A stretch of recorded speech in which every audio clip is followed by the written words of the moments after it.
everyone, and welcome back to my channel True Crime and Trials, where I discuss true crime and trials. My name's Lindsay, and next up is another Jodi Arias video. And next up is Nathan Mendes, and he's special agent, and he was a detective at the time of the murder, and he was the lead detective in the major crimes unit. He's questioned about a bar called Margaritaville, which he says does not exist.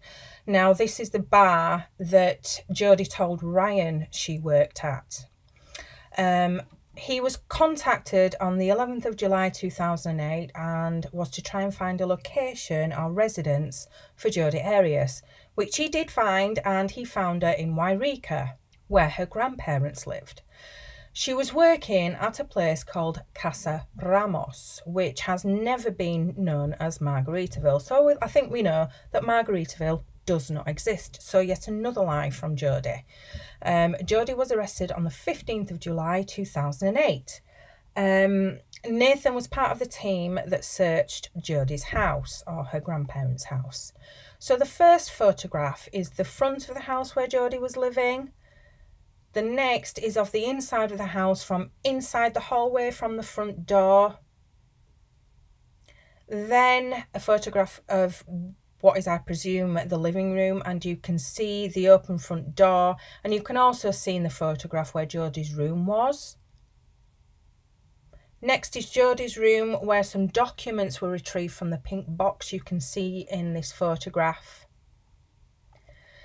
So then there's a receipt from Budget Rental Cars, and there isn't a Budget Rental Cars in Wairika. The receipt says Reading, which is 90 miles from Wairika. This is about an hour and a half away. The car was rented on the 2nd of June 2008 at 8:04 a.m. and was due back on the 7th of June 2008 at 1:08 p.m. It was returned at 1:08 p.m. but was actually due back at 9:30 a.m. The total amount of miles driven in that car was 2,834.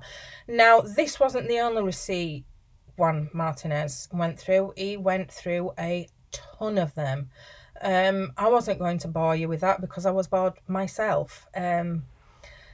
Ridiculous. So Nathan did go to this Budget Rental Cars in Reading, and he took a lineup of pictures of people, one including Jodi. And he went to this Budget Rental in Reading on the 17th of July 2008, and the circle around the number under Jodi's picture, why is she smiling? That's just creepy. And the guy that he showed the lineup to told Nathan that he picked out Jodi, but he told him that she had blonde hair at the time. So there we go, that's it for that witness. Next up is Lisa Perry, forensic scientist at the biology unit, and she went to the crime scene at Travis Alexander's home on the 10th of June 2008 and was there for 2 days. Lisa was there looking at bloodstains to see if she could determine how they were deposited. This was an extremely... I think every witness is a long one with Juan Martinez. He's very, very thorough to the point of being ridiculous. It's a hard watch. As entertaining as Juan can be,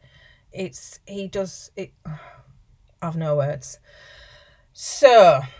her focus was the master bathroom, obviously, and she did a few preliminary colour testing at the scene, but she didn't collect any evidence. The colour testing swabs she did were from the washing machine, sink in the downstairs restroom, a cabinet in the downstairs restroom, on the back of the master bedroom door, the top of the banister of the stairs, the base of the stairs, on some tile. The stain on the top of the washing machine, it tested positive for blood. The downstairs restroom sink stain tested positive, but the cabinet didn't. So Lisa is explaining blood spatter and, you know, with regards to the door from in the master bathroom, and she can tell that these were caused by a force hitting a blood source, i.e. stabbing, and that the height of them meant that Travis had to be in a low position and in close proximity. And this is another thing that Juan goes into extreme detail about.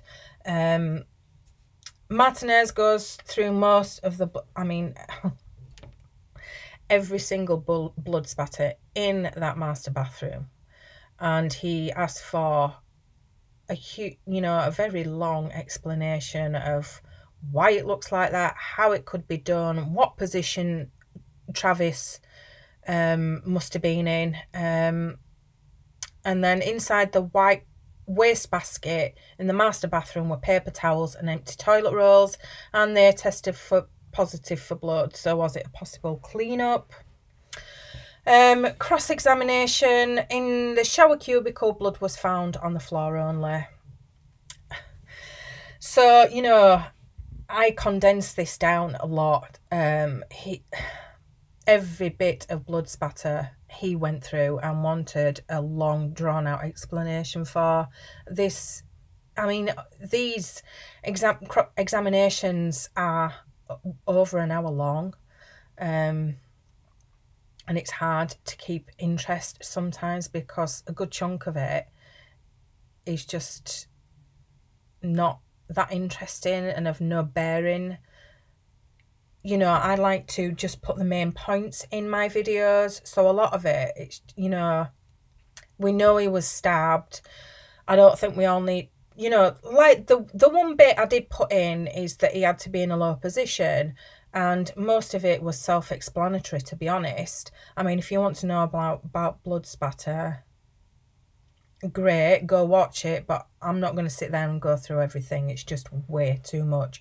But you've got the main points of this testimony. So there we go. I will be back with more in more videos on Jodi Arias. Until then, bye for now.